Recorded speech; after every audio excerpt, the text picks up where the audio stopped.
السلام علیکم ناظرین، میں ہوں ڈاکٹر سجاد بخاری۔ ایرانی صدر مسعود پزشکیان ایک روزہ سرکاری دور پر پاکستان پہنچ چکے ہیں۔ جب وہ پاکستان پہنچے ان کا ایک پرتباک استقبال کیا گیا اور پاکستان کی جو فضائی حدود ہے اس میں داخل ہوتے ہی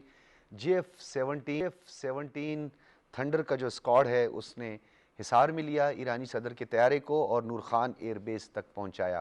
یہ تمام مناظر آپ ویژولز پر بھی دیکھ رہے ہیں اور ایرانی صدر کی پرائم منسٹر ہاؤس آمد ہوئی ہے، گارڈ آف آنر پیش کیا گیا ہے۔ وزیر اعظم نے ایرانی صدر کا تعارف کروایا اپنے تمام جو وفاقی وزراء ہیں ان سے، اور پھر صدر آصف علی زرداری سے ملاقات ہوئی ہے صدر مسعود پزشکیان کی، اور ملاقات میں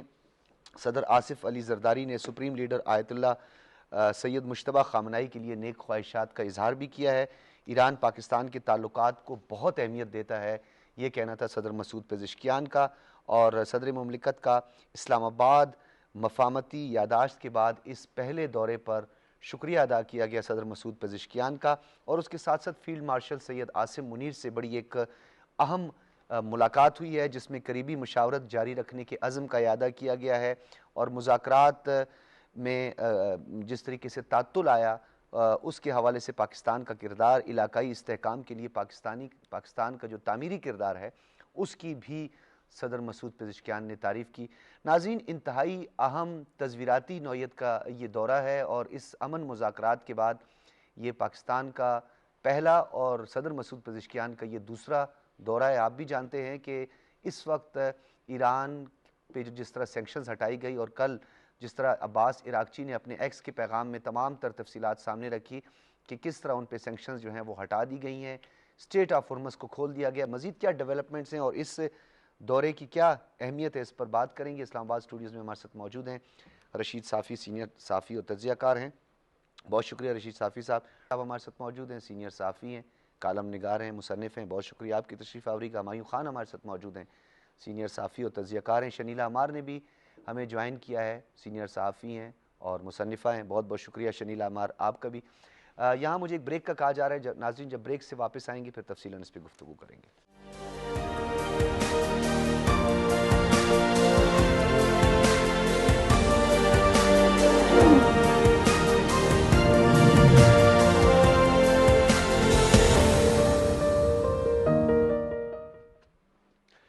ویلکم بیک ناظرین۔ وزیر اعظم نے جس طرح آج استقبال کیا صدر مسعود پزشکیان کا، جس طریقے سے آصف علی زرداری اور جو دیگر اراکین تھے جب ان کا استقبال کیا تو ہمارے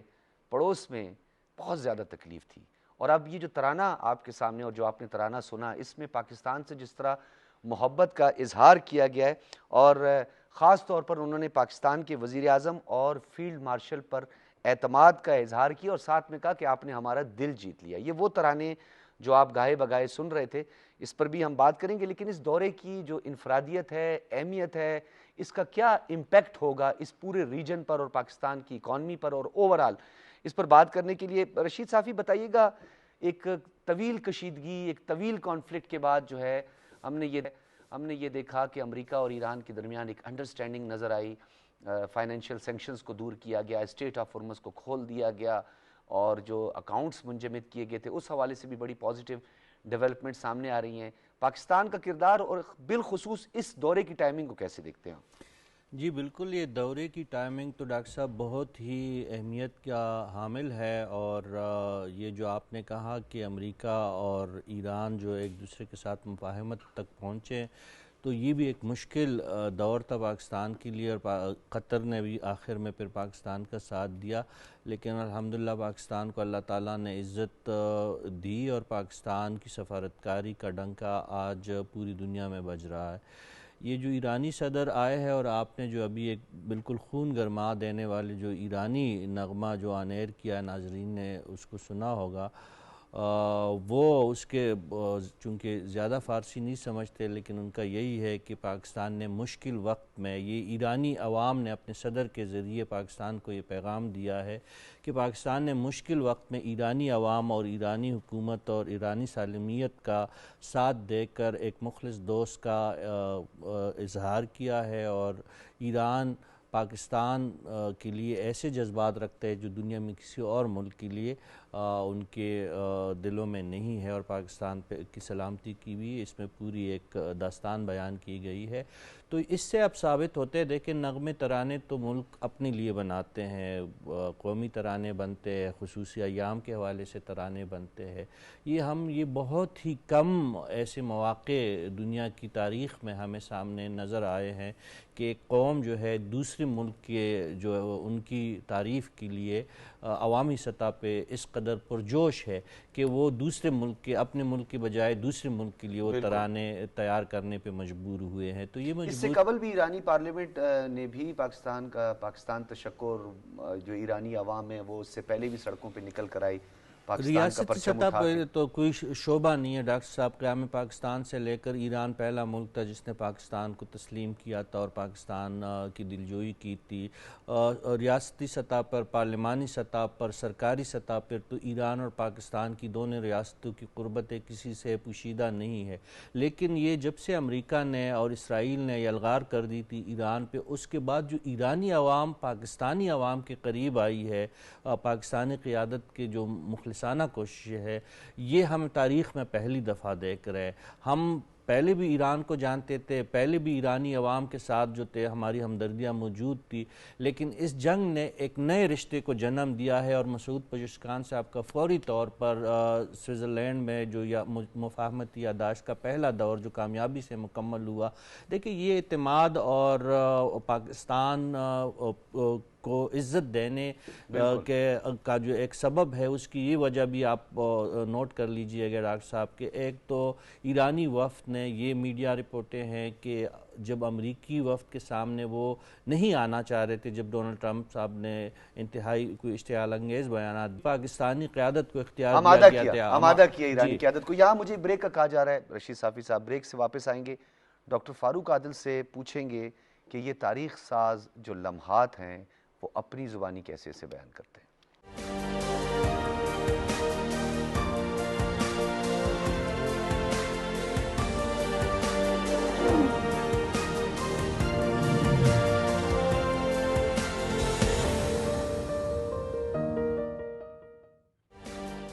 ویلکم بیک ناظرین۔ صدر مسعود پزشکیان کا دورہ، اس کی اہمیت، اس کی افادیت اور بالخصوص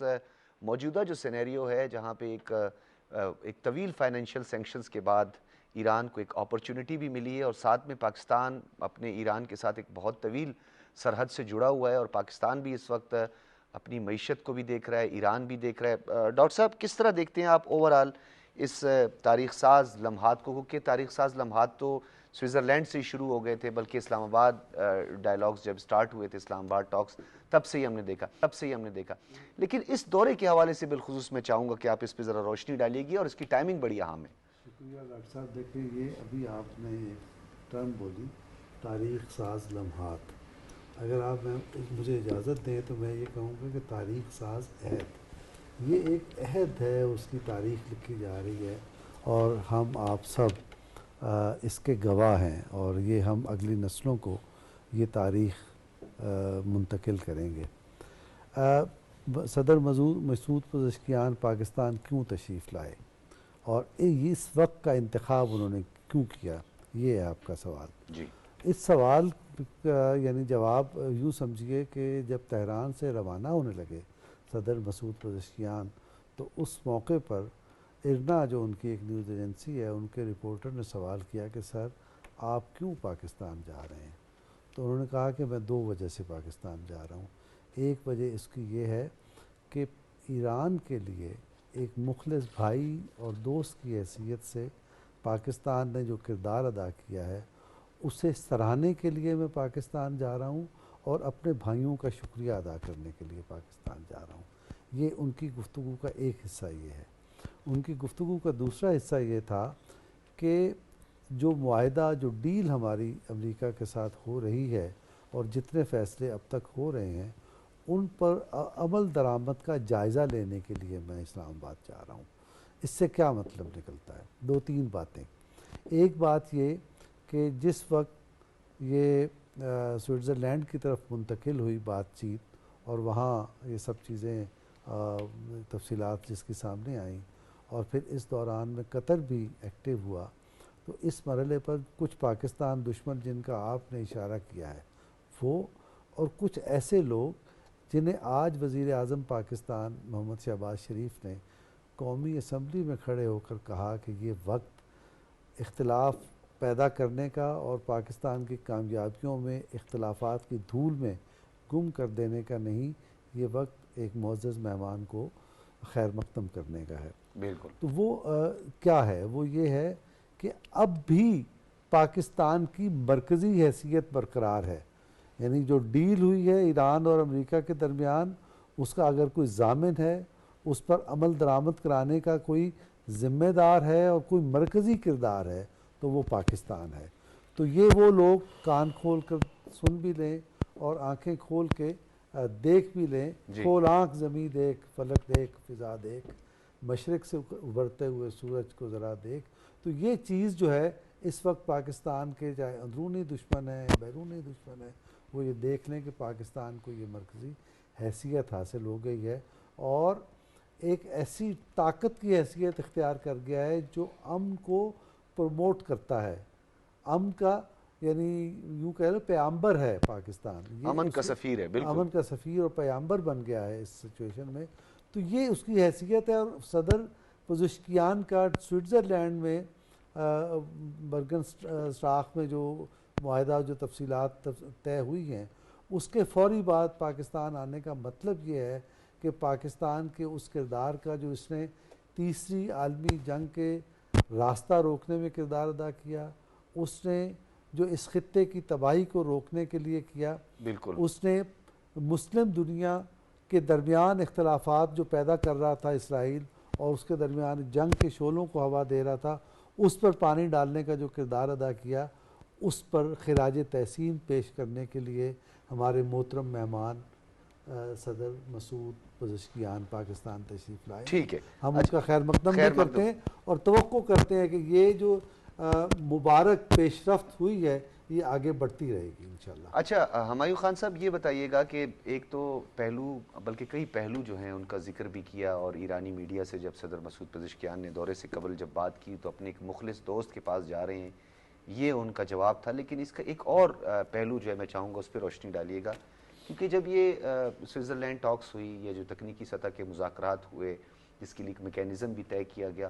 مختلف کیا سرائیاں تھی، پروپیگنڈے تھے کہ کس کس کا کیا رول رہا ہے، تو آپ کو نہیں لگتا کہ صدر مسعود پزشکیان کا اس مذاکراتی عمل کے فوراً بعد پہلا دورہ پاکستان کا کرنا یہ ایک واضح پیغام ہے کہ پاکستان ہی وہ مرکزی قیادت اور پاکستان ہی وہ مرکزی پلیئر ہے جس نے اس میں ایک کلیدی کردار ادا کیا؟ جی تھینک یو ڈاکٹر صاحب، بالکل آپ دیکھیں جب اس کی چند دن پہلے ڈیجیٹل جو سائننگ سیرمنی ہوئی تھی اس میں بھی صرف جو ہے پاکستان نے ہی ایک جو ہے 2 ملکوں کے علاوہ جو ہے وہ سائن کیا، پھر اس کے بعد جب ہم دوبارہ جاتے ہیں، اچھا دیکھیں میرا خیال ہے اس چیز کو جو ہے نا اس وزٹ نے آلریڈی ری افرم کر دیا ہے۔ اس کے علاوہ جو پاکستان کی جو کوششیں تھیں، پاکستان نے پورے خطے کو اپنے ساتھ ملایا تھا۔ پاکستان کا اگر آپ اس وقت کی سفارتی کوششوں کو دیکھیں تو ہمارے جو وزرائے خارجہ تھے، ہمارے جو ڈپٹی پرائم منسٹر ہیں، اس کے علاوہ انٹیریئر منسٹر ہیں، اس کے علاوہ جو باقی ہمارے ڈپلومیٹس تھے، پاکستان ترکیہ بھی جا رہا تھا، پاکستان چین کے ساتھ بھی مخالفت کاری کر رہا تھا، پاکستان جی سی سی کے ساتھ بھی کر رہا تھا، اور پاکستان امریکہ اور ایران کے درمیان بھی کر رہا تھا۔ تو میرا خیال ہے یہ والا جو رول تھا یہ اتنا اہمیت کا حامل ہے کیونکہ اس میں بہت سارے اسپوائلرز تھے، بہت سارے ملکوں کے بہت سارے ڈفرینٹ انٹرسٹ تھے، تو ان کو اکٹھا کر کے لانا، اور پھر بعد میں جو فیوچر میں بھی جس طرح آپ نے کہا جب یہ سوئٹزرلینڈ میں یہ اگریمنٹ ہوا کہ ابھی 60 دنوں کے اندر جو ہے باقی ٹیکنیکل ٹیمیں بنیں گی، تو اس میں بھی جو ایک بہت بڑا حصہ ہے جس میں ری ہیبلیٹیشن کے اوپر ہے کہ جی سی سی کنٹریز جو ہیں وہ ایران کے اندر انویسٹ کریں گی، اس رول کو بھی پاکستان نے مد نظر رکھتے ہوئے باقی اپنے جی سی سی کے دوستوں کو بھی ساتھ رکھا۔ تو یہ جو پاکستان کا ایرانین پریزیڈنٹ کا آج پاکستان میں آنا ہے، ایک تو اس پہ یہ مہر ثبت کرتا ہے، دوسرا میرا خیال ہے کسی کو نہ بتانے نہ دکھانے کی ضرورت ہے، دنیا نے دیکھ لیا کہ کس طرح ہم نے جو ہے یہ جو 100 دن کی جو ہے یہ اس سے بھی کافی زیادہ والی جو جنگ تھی اس کو کس طرح رکوایا، اور پھر وہ اگر آپ کو وہ یاد ہو وہ جو ایک آخری ٹویٹ تھی پریزیڈنٹ صاحب کی امریکہ کے کہ وہ اس کو جو ہے صفحہ حدثیت سے مٹا دیں گے، اس وقت دنیا کے اندر ایک پینک شروع ہو گیا تھا اور ایک کیوس کی سچویشن تھی۔ تو اس وقت جو ہم نے سیز فائر کرایا تھا اس وقت کے اسٹیمیٹ کے مطابق کہتے ہیں کہ 3.6 ٹریلین ڈالر کا جو ہے نقصان جو ہو سکتا تھا وہ رک گیا۔ تو میرا خیال ایسے بہت ساری چیزیں ہیں جو اس چیز کو اپروو کرتی ہیں کہ اگر پاکستان اس کے اندر کسی طرح اس کا رول کم ہوتا تو شاید یہ جس نتیجے پہ آج ہم پہنچتے ہیں یہ ہم نہ پہنچ سکتے. اچھا ہمایوں خان یہ بھی بتائیے گا کہ آپ نے بڑا ایک امپورٹنٹ نقطہ اٹھایا تھا. ایک طرف 4 فریقی اجلاس جاری تھا سوئٹزرلینڈ میں, دوسری جانب بھی ایک 4 فریقی وزرائے خارجہ کا ایک بڑا اہم اجلاس جاری تھا, کیونکہ اس کا آپ نے ذکر کر دیا تو میں چاہ رہا تھا کہ اس میں بڑے اہم جو اسٹیک ہولڈرز ہیں انہوں نے بھی اس پہ بات کی, اور بڑا یہ ایک اہم ڈیولپمنٹ تھی اور پوری دنیا کی نگاہیں تھی اس پہ. نہیں ایبسولوٹلی. اب یہ دیکھیں نا پاکستان کی سفارتکاری جس کی طرف میں اشارہ کر رہا ہوں کہ سائمنٹینیسلی جو ہے ہم ایک بہت بڑے کرائسس سے دنیا کو ایورٹ کرنے کی کوشش کر رہے ہیں, اس کے ساتھ ساتھ ہم ریجن میں باقی جو دوست ممالک ہیں وہاں پہ بھی ہم جو ہے نا ان کے ساتھ گفتگو کر کے ایسی کوشش کر رہے ہیں. جو کائرو میں ڈپٹی پرائم منسٹر وہاں پہ موجود تھے اور اپنے باقی ہم منصبوں کے ساتھ ان کی جو ملاقات ہوئی, تو یہ پاکستان کی جو پرو ایکٹیو سفارتکاری ہے اس کی طرف اشارہ کرتی ہے. اس کے علاوہ بھی اس وقت بھی اگر آپ دیکھیں تو ہمارے جو ڈپلومیٹس ہیں وہ کنٹینیوسلی انگیج ہوئے ہیں اپنے کاؤنٹر پارٹ سے دنیا کی مختلف کیپٹلز میں, کہ اب یہ جو 60 دن کا ہمیں موقع ملا ہے اس میں کن کن چیزوں کے اوپر جو ہے نا ٹیکنیکل طور پہ ہم ایسی فیسیلیٹیشن پرووائڈ کر سکتے ہیں جو نہ صرف پاکستان کے لیے بہتر ہو بلکہ پورے خطے کے لیے. دیکھیں ہم ایران کے ساتھ 909 کلومیٹر کا ہمارا بارڈر ہے, ہماری ان کے ساتھ ریلوے کنیکٹیوٹی آلریڈی ایگزسٹ کرتی ہے. بالکل بارڈر کی ہم نے جو ہے پچھلے سال جو ہے وہ پچھلے سے پچھلے سال 6 بارڈر مارکیٹس کا کیا تھا, جس میں سے ایک گڈز ٹو گڈز کا, جس میں ہمارا ایک بڑا الیکٹریسٹی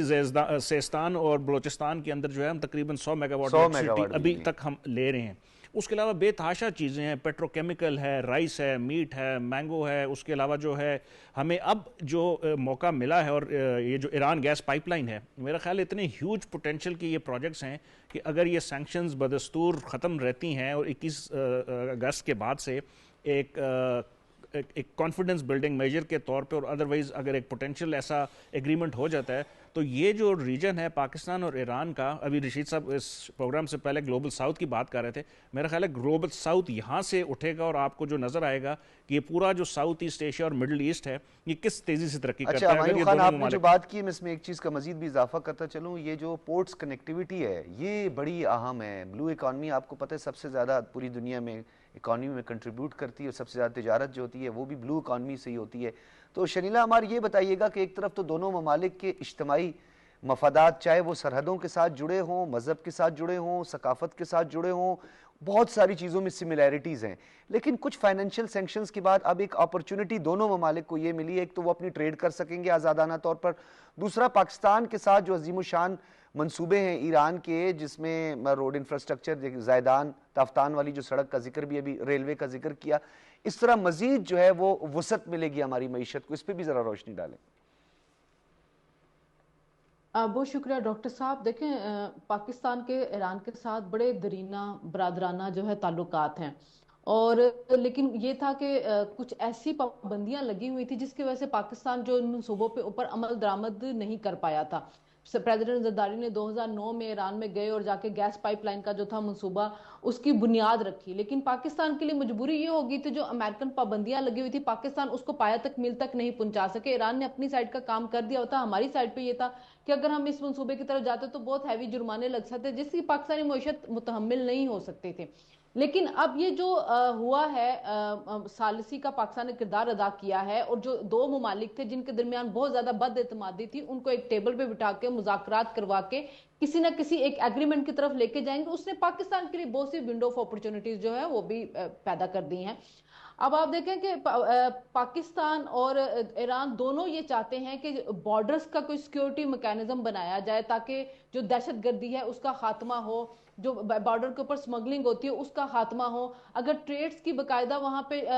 تجارتی وہاں پہ منڈیاں بنائی بھی جا رہی ہیں, اگر باقاعدہ ایک ٹریڈ کا میکینزم بنے گا تو اس سے دونوں ممالک کو جو ہے وہ فائدہ ہوگا. آپ دیکھیں جو سمگلنگ ہوتی ہے تو اس کے ذریعے جو ہمیں انکم ٹیکس آنا ہوتا ہے, جو پاکستان کو ریونیو ملنا ہوتا ہے وہ نہیں مل پا رہا ہوتا. لیکن اگر لیگل طریقے سے تجارت ہوگی, اور بہت سی چیزیں ہیں جن میں تجارت ہو سکتی ہے, جیسے پاکستان کو ہام مال جو ہے وہ ایران سے بڑا سستا مل سکتا ہے اگر پابندیاں ہٹنے کے بعد, تو پاکستان کی صنعتوں کے لیے یہ بڑا فائدہ ہوگا. کوئٹہ کے اندر جو ہے وہاں پر اگر ہم بجلی وہاں سے درآمد کرتے ہیں تو جو ٹرانسمیشن لائنز جو ہم ڈالتے ہیں وہ ہمیں بڑی مہنگی پڑے گی. جو ہم کوئٹہ سے وہاں سے اگر ہم درآمد کریں گے ایران سے تو وہ ہمیں زیادہ